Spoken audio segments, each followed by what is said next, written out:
Amigos telespectadores da Rede Vida de Televisão e do programa Páginas Difíceis da Bíblia. Diácono Albérico. Sim. Muito agradecido pela sua assídua presença. Eu que agradeço a oportunidade. Representando milhares de telespectadores. E pergunto, estou sendo claro? Claríssimo, claríssimo, sim. Estou? Bem, nós terminamos os patriarcas. O importante para os exilados era terem um passado. Não era tanto se perguntar se aquele passado se deu ou não. Era terem um passado, era terem uma história, era criarem um passado. Criaram e imaginaram ser aquele o seu passado. Para eles bastava isso. Nenhum historiador daquela época foi investigar se isto aconteceu ou não aconteceu. Bastava ter esse passado. E quando nós lemos a Escritura e dizemos que ela é inspirada, Deus esteve por detrás desta imaginação. Deus esteve por detrás e inspirou esta parábola toda. Este passado bíblico, porque não se tratava da preocupação de fazer historiografia no sentido moderno do termo hoje. Certo. E por isso mesmo, eu posso ler essas histórias patriarcais, ainda hoje, com a ciência que eu tenho, e o faço, e tirar daí lições. Foi assim que o Deus de Israel, o Deus do Antigo Testamento, que é o Pai de Jesus Cristo no Novo, quis ser conhecido através de pequenas histórias, através de um passado criado. Foi assim que ele foi se dando a conhecer nas histórias patriarcais como um Deus que promete uma descendência e a cumpre, como um Deus que promete uma terra e não a cumpre, porque no Pentateuco a terra não será conquistada antes da morte de Moisés. E o Pentateuco termina com a morte de Moisés. Interessante, uma promessa se cumpriu, outra promessa não se cumpriu. E devemos depois, a seu tempo, saber por que esta outra promessa foi diferida. Sempre prometida, mas sempre diferida. Então, as duas promessas, descendência E a promessa da terra. e da terra. A descendência na história sagrada, Sim. é realizada na proliferação dos israelitas no Egito. Os descendentes de Jacó, meu pai era um arameu errante e desceu ao Egito. A outra promessa continua sendo promessa, é feita, é refeita, é reiterada, é repetida, mas não é ainda realizada. Nós temos que estudar por que essa promessa não foi realizada. Mas não é hora ainda. Temos que ter paciência e caminhar. Passo a passo. Bem, depois das histórias patriarcais, no texto atual, vem a história de José. A história de José deveria ser uma história avulsa, sem nenhuma ligação com patriarcas. É uma história que deve ter tido o início no pós-exílio. É uma história de propaganda judaica e, sobretudo, de judeus que moravam fora da Terra Santa, em diásporas, chamadas golás.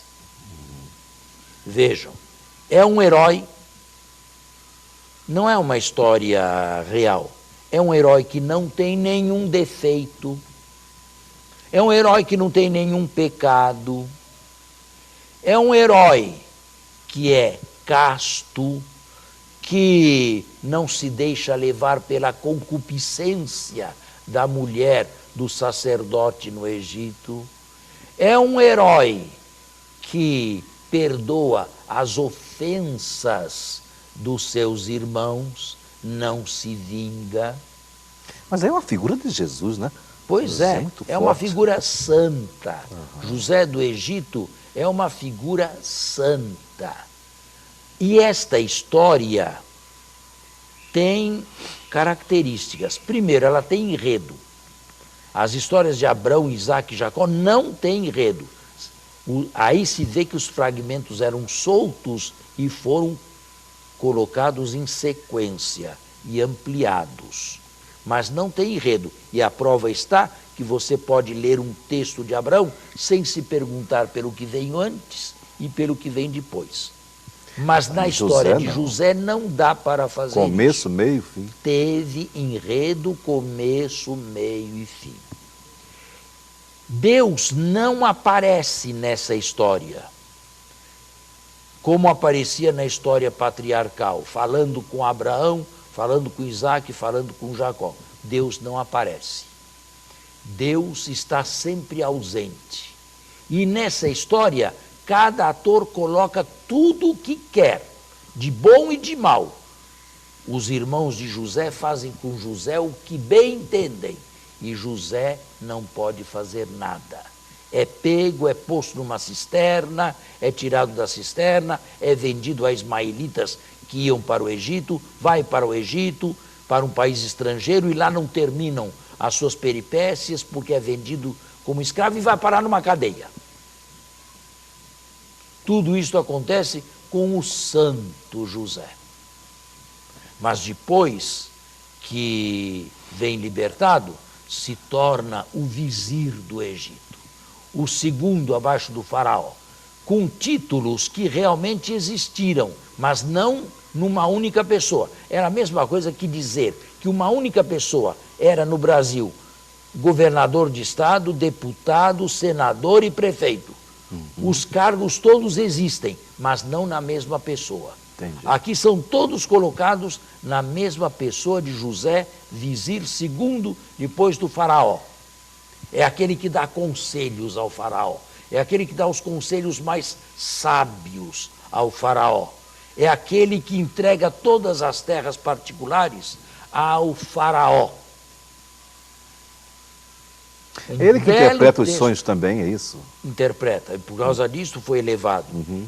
É um judeu que se torna 10 vezes mais útil a um estrangeiro, ao faraó do Egito, nada menos, que se intitulava Deus, do que os seus próprios autóctonos. É claro que nos inícios não deixava de ser também uma história de propaganda judaica. Como aconteceu no século II a.C. com Daniel, que também é uma figura fictícia e um santo, mas diante dele, o senhor do mundo, o imperador Nabucodonosor, dobra os joelhos. Não é uma bela propaganda judaica? Mas ao mesmo tempo que propaganda é um texto que exalta uma figura sem defeito algum. Virtuosa, né? Absolutamente. Dando muitos passos na frente, e apenas abrindo um parênteses, é interessante que este homem tão santo, tão puro, tão justo, não entrou na genealogia de Jesus em Mateus. Mateus, o primeiro capítulo. Não entrou. Quem entrou foi Judá, que teve umas histórias escabrosas com prostitutas.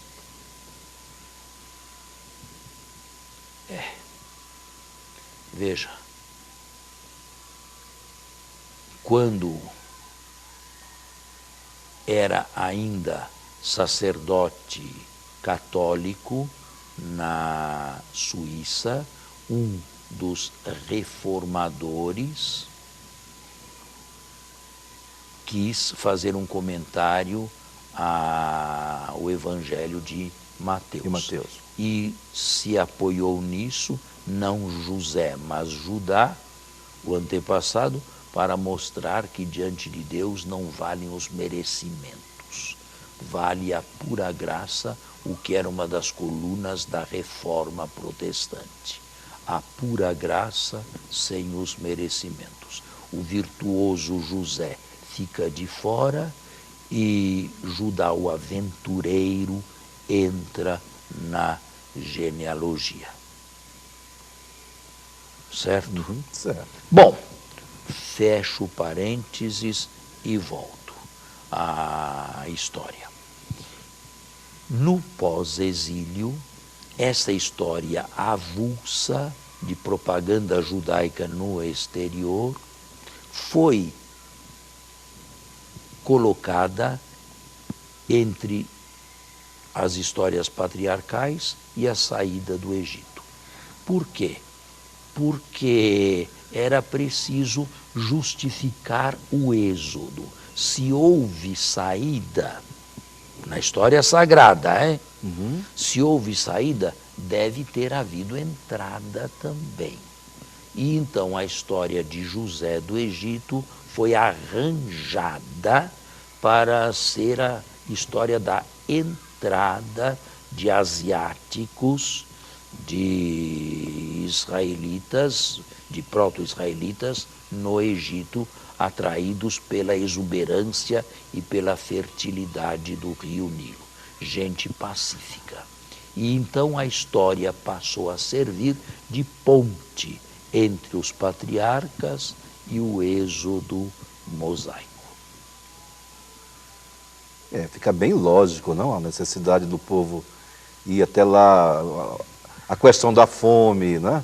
Antes um pouquinho, e a importância do próprio José. A história de José justifica a presença de israelitas no Egito. É José que trouxe a família, os antigos, os antepassados, os ancestrais de Israel para o Egito. Nós temos que fazer um pequeno intervalo e voltamos. Estamos de volta. Estamos Até de volta. aqui. Está claro? Uma bela história, né, José? Está claríssimo, E com isso terminamos o livro do Gênesis, com a descida da família de Jacó, dos ancestrais dos israelitas, na história criada para o Egito. E assim a história criada vai tendo nexo, vai tendo lógica, vai tendo sequência, mas sempre como história sagrada. E só como história sagrada. Foi uma grande intuição, provavelmente criada no Reino do Norte, a criação do êxodo, da escravidão, da humilhação e da saída do Egito. Possivelmente ou provavelmente, um mito, que é mito aqui, uma história de fundação, de início do Reino do Norte. Nossos antepassados eram escravos e foram libertados do Egito, sem nexo com os outros patriarcas, sem nexo com Abraão, Isaque e, sobretudo, José. Essa história deve ter evoluído no reino de Israel, na monarquia do norte. Viemos do Egito. É possível aceitar isto como historiografia profana? Nós não temos nenhum documento que nos mostre a presença de um povo tão numeroso como as estrelas do céu no Egito. Nenhum documento egípcio fala de um povo de Israel na terra de Goshen, Egito. Não temos.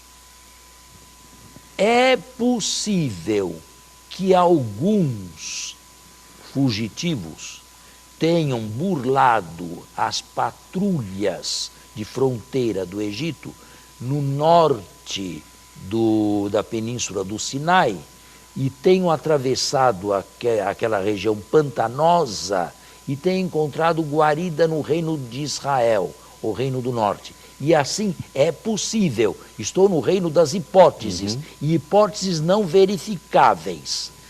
E aí podia ser que a história de um grupinho, e nunca saberemos se houve nem quantos, passou a ser uma história de todos.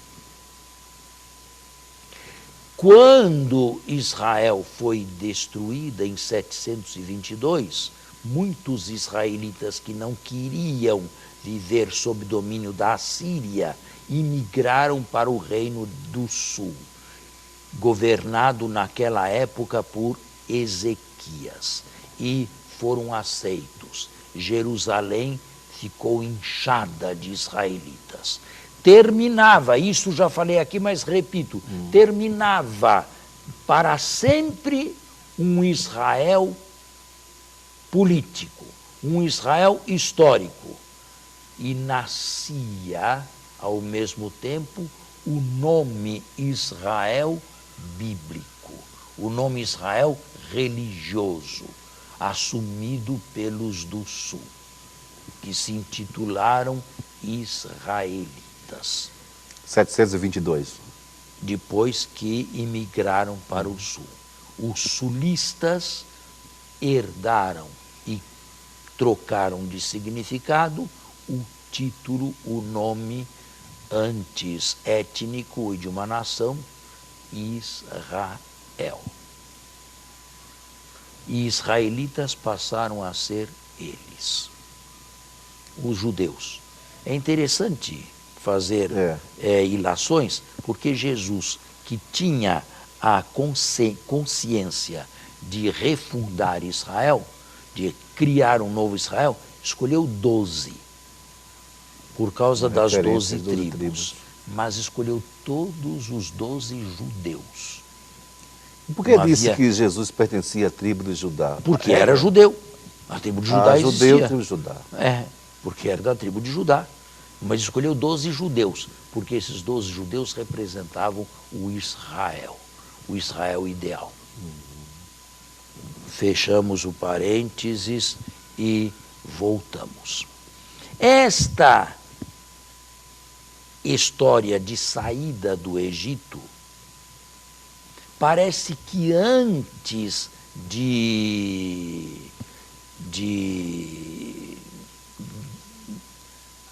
israelitas virem para Judá, antes de pedirem asilo em Judá, já era conhecida por judeus. No século VIII, Israel ainda existia no início do século VIII, Amós e Oséias, é preciso dizer que Amós e Oséias eram profetas e foram profetas do Reino do Norte. Os dois viveram no Reino de Israel. Eles, e está aí uma das provas, já conheciam uma história de saída do Egito. Oséias diz: do Egito chamei meu povo, e coloca esta frase na boca de Deus. Esses profetas do século VIII eram profetas do Reino do Norte. Só que a expressão sair do Egito não tinha o significado de deslocamento geográfico. Tinha outros significados. Deixamos de ter tais costumes, deixamos de ter tal língua, deixamos de ter tal passado, sem necessariamente indicar um deslocamento geográfico. Já no reino de Israel existia essa expressão sair do Egito. Pelo menos nesses profetas Amós e Oséias. Um deles era num lugar chamado Tecoa, né? Exatamente, Amós. Amós, né? Amós. Mas profetizou no reino de Israel. Certo? Bem, eu disse que havia uma possibilidade de alguns fugitivos também, lá do Egito, ter encontrado refúgio no reino de Israel. Mas isso é apenas uma hipótese. Seja o que for, no Reino do Norte, no século VIII, antes da deportação para a Síria, antes da destruição de Babilônia, já se conhecia a expressão verbal, a frase sair do Egito, sem uma conotação geográfica, como uma espécie de mudança de regime, uma espécie de ideologia, de nova ideologia. Está entendendo? Estou entendendo, claramente. Bem, esta expressão saímos do Egito pode ter sido criada a partir da idade de pequenas ou vagas lembranças do final do Bronze Recente, início do Ferro I, por volta de 1150, quando eu já disse aqui em outros programas que as cidades-estado de Canaã, fortemente controladas pelo Egito, deixaram de ser controladas pelo Egito, por causa daquela invasão possível de povos do mar que desestabilizaram. Pode ser que essa expressão, saímos do Egito, em Amós e Oséias, tenha sido criada com uma vaga reminiscência de uma ausência do Egito no controle da terra de Canaã. Fato é que com a vinda dos exilados israelitas para a Judéia, a expressão veio junto. E lá, na Judéia, a expressão criou ou evoluiu. E evoluiu para uma saída geográfica. De uma saída puramente ideológica, e evoluiu em Judá para uma saída geográfica. E se tornou uma saída geográfica liderada por um homem de Deus do calibre de Moisés. Mas isto tudo já no sul, evolução da história. Era preciso que eles tivessem saído no passado, porque no presente eles tinham saído e estavam regressando também. Então, pode ter sido criada no passado a história de uma primeira saída, de uma primeira escravidão. O segundo Isaías, que escreve na época do repatriamento, diz: não olheis mais para o passado, eis que estou para fazer uma coisa nova, um novo êxodo, a saída dos repatriados de Babilônia. Mas é possível que antes da ida para a Babilônia ainda se tenha criado um forte passado de que anteriormente, numa época remota, provieram do Egito com Moisés. Tudo isso trazia esperança, né? Traz esperança de libertação, né? De traz, não tenha dúvida, traz esperança. Não é? Nós temos que encerrar, está terminado o nosso tempo hoje, mas acredito que ele tenha sido rico. E cheio de conteúdo, não foi? Então, até a próxima. Muito obrigado. Até o próximo sábado, com a bênção e a graça de Deus.